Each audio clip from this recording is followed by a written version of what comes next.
अॼु जे अख़बार में हिकु वॾी न्यूज़ आई आहे जेका सिंधियुनि जे लाइ फ़ाइदे वारी ॻाल्हि थी सघंदी आहे।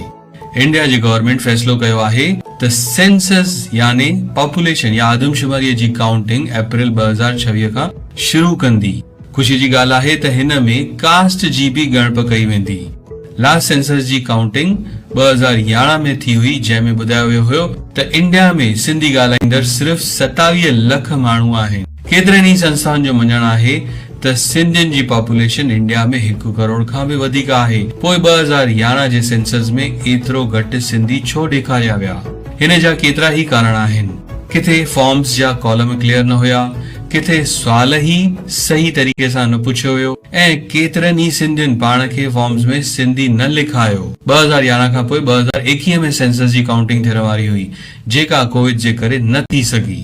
पर हाणे गवर्नमेंट फ़ैसिलो कयो आहे त इहा 2026 जे अप्रैल खां शुरू कई वेंदी। इहा ॻाल्हि असां सभिनी सिंधियुनि खे सम्झणु खपे।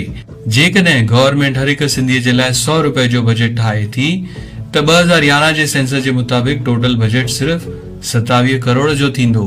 पर जेकॾहिं सभई सिंधी पाण खे सिंधी लिखाईंदा ऐं ईंदड़ सेंसस में सिंधियुनि जी पॉपुलेशन इंडिया में 1 करोड़ खां वधीक ॾिसण ईंदी त गवर्नमेंट सिंधियुनि जे लाइ 100 करोड़ खां वधीक जो बजट ठाहींदी।